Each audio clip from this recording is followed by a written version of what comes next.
I live right next to a Navajo reservation, and I've made friends with many people that are my age. We like to hang out, play video games, and just be normal teens. I walk over a lot since my best friend lives a little less than a mile away from me. This isn't a long trek, and usually only takes me about 25 or 30 minutes. I've made this trip dozens of times, and have grown very comfortable with it. I know the people along the way, so I'm not scared or on edge. There's a patch of forest, however, about midway there. It's a little unnerving sometimes. And there's always that feeling of being watched. And this was a regular occurrence for me, so I tried to just ignore it and shake it off as my mind playing tricks on me.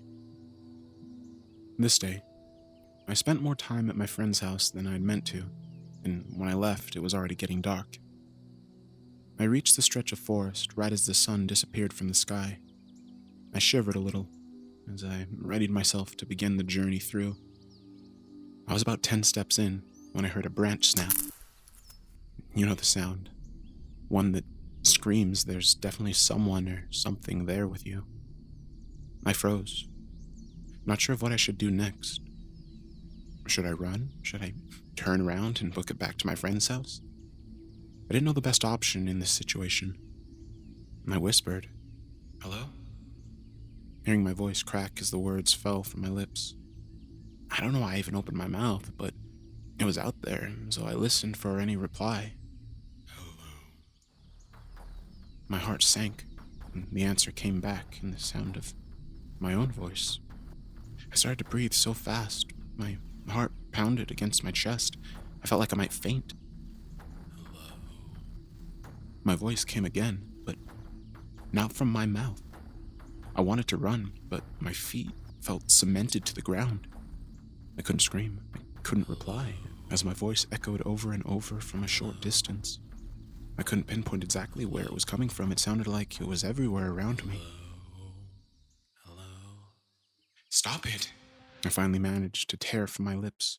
Everything went silent. For a long minute, nothing happened.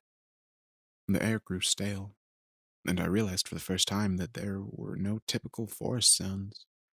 There were no bugs, no frogs or crickets, nothing. I stood there, terrified, waiting to see what would happen next. "Stop it." It mimicked back. I had enough and was willing my heavy legs to move.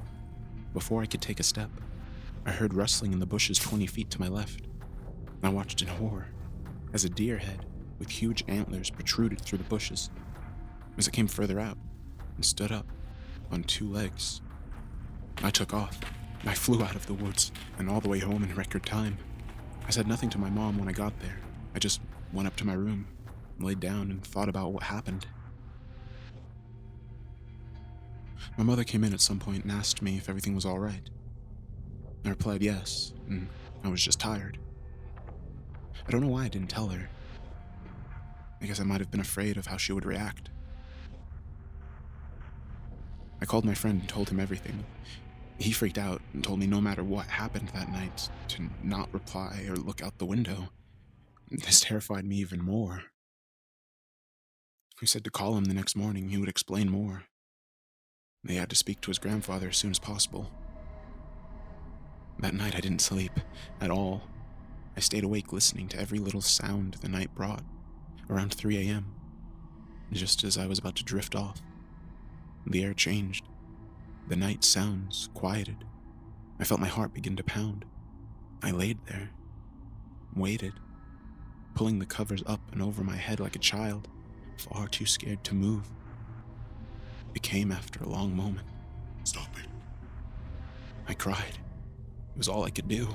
It mocked what I'd said in the woods again. It was terrifying enough when it copied what I said, but then it did something new. It called my name.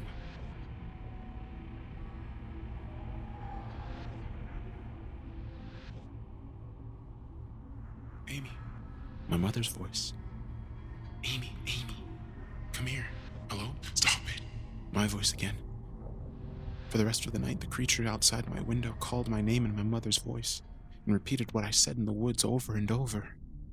In the morning, when the sun broke through the dark, it finally stopped. I fell into a fitful sleep. I woke up around 12 to my friend calling to tell me he had spoken with his grandfather and could explain what happened to me.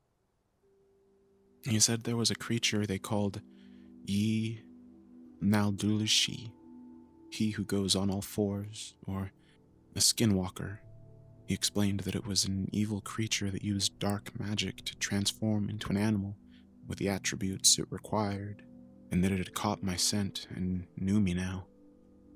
I was also given a warning that since it knew me, it would always follow me, and that I would always have to be careful.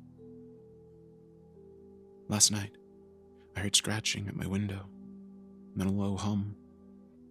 The creature began saying my name again, but also adding in things I hadn't said in my mother's voice. At one point, it started calling my name but drawing it out. Amy. It tried to get me to come outside or to open the door and let it in my house. This went on all night. At this point, I feel like I'm going crazy. I don't know what to do. Is it seriously going to stalk the shadows around me for the rest of my life? I don't think I can take it.